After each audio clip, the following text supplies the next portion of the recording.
वाले धीरेन्द्र शास्त्री, अनिरुद्धाचार्य और है जो सतगुरु का नाम है वासुदेवानंद, जिनके बारे में कि लड़कियों को नग्न करके इनको दीक्षा दिया जाता है।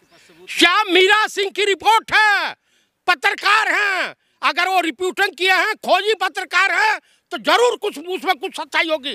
डॉलर 100 के पार हो गया है हिंदुस्तान की, और बिना काहे मुकदमा कर देना आप मुकदमा, वहाँ पूरा वीडियो है।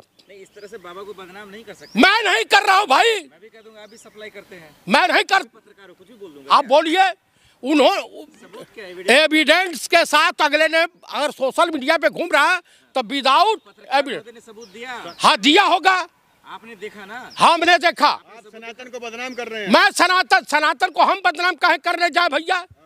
ये सोशल मीडिया पर ये बताइए, आसाराम सनातन की आड़ में लड़कियों का यौन शोषण कर रहे थे महिलाओं का, वो क्या था आप बताइए? 1500-1600 रुपया में सीडी गुजरात की पुलिस ने गिरफ्तार किया, नग्न महिलाओं को नहाते हुए, इतना डूबते हुए, इतना ये करते हुए गुजरात की पुलिस ने गिरफ्तार किया। देखो सनातन के खिलाफ बोलते हो। मैं सनातन विरोधी नहीं हूँ, लेकिन ठोगियों, भ्रष्टाचारियों, व्यभिचारियों, देश के व्यापारियों के विरोधी हो जो देश बेच रहे हैं।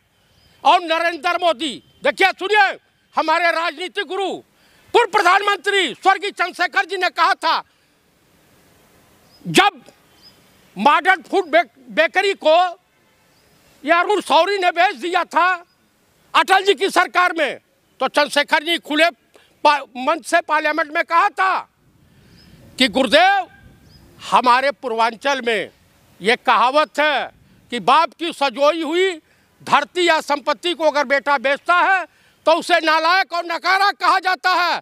मैं दावे के साथ कह सकता हूं कि देश का प्रधानमंत्री नालायक भी है और नकारा भी है। तो सनातन विरोधी कौन है? सनातन विरोधी नरेंद्र मोदी है, मोहन भागवत है। कैसे लगता है आपको? इसलिए लगता है कि आप कुंभ आस्था का प्रतीक है, मंदिर आस्था का प्रतीक है, और कुल मिला करके इसकी आड़ में आपको भारतीय राजनीति संविधान से दूर रखना चाहिए। आस्था जिसके प्रति हो, कोई कृष्ण को मानता है, कोई राम को मानता है, कोई राधा रानी को मानता है, कोई शिव को मानता है, कोई हनुमान जी को मानता है, कोई परवरदिगार आलम को मानता है, कोई गॉड को मानता है, कोई वाहे गुरु को मानता है, सबके है। आपने एप्लीकेशन दिया, थाने गए आप? किसके लिए? अगर कोई ब्लैकमेल कर रहा है तो आपने एफआईआर क्यों नहीं किया? किस पे? अरे बाबा पे। अरे बाबा पे कब? जब वहां देश का गृह मंत्री जा रहा, राम भद्राचार्य, जब नीच शब्द का इस्तेमाल किया था ब्राह्मणों के लिए भी, दलितों के लिए भी, तो उसके खिलाफ हम लोग गए थे पार्लियामेंट थाने में। एसएचओ और एसीपी ने हाथ जोड़ के कहा हमको नौकरी करने दीजिए। हम लोग बाहर आकर के बयान दिए। तो आप दूसरे थाने जाते? आप कौन सा थाने जाएं? हिंदुस्तान में यहाँ न्यायपालिका तो इलेक्शन कमिश्नर के खिलाफ न्याय देने में कतरा रही है। यहाँ जो जज भाजपा के पक्ष में न्याय दे रहा है सुप्रीम कोर्ट का, वो लोकपाल हो जा रहा है, प्रमुख लोकपाल। जो जज राम मंदिर पर फैसला दे देता है अर्जी फर्जी तरीके से, वो जज राज्यसभा सदस्य हो जाता है। जो जज इनके खिलाफ जाता है वो जस्टिस लोया हो जाता है। तो कांग्रेस के नेता भी बहुत सारे गए ना, जज में नहीं गए, वो भी गए राज्यसभा, इससे क्या मतलब? कौन गया है? बहुत सारे हैं। कौन है? नाम गिनाइए ना, नाम गिनाइए। नहीं, नाम गिनाइए, मैं बता रहा हूं, आप सुनिए। यही जो है अपने कारजू, क्या नाम था इसका जो इससे पहले चीफ जस्टिस से, नहीं इससे पहले चंद्रचूड़, डीवाई चंद्रचूड़ के पिताजी भी स्वतंत्र भारत के इतिहास में 6 साल लगातार जज रहे, chief justice supreme court of India.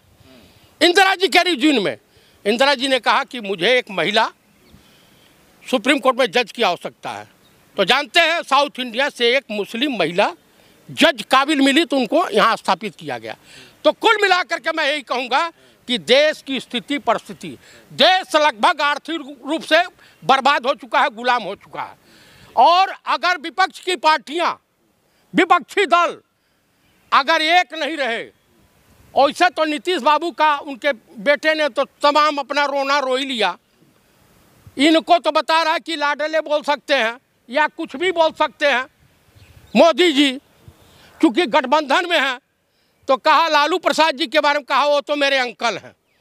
तो कुल मिलाकर के भविष्य के एकनाथ शिंदे, जगन मोहन रेड्डी और नवीन पटनायक अगले नीतीश कुमार होने जा रहे हैं।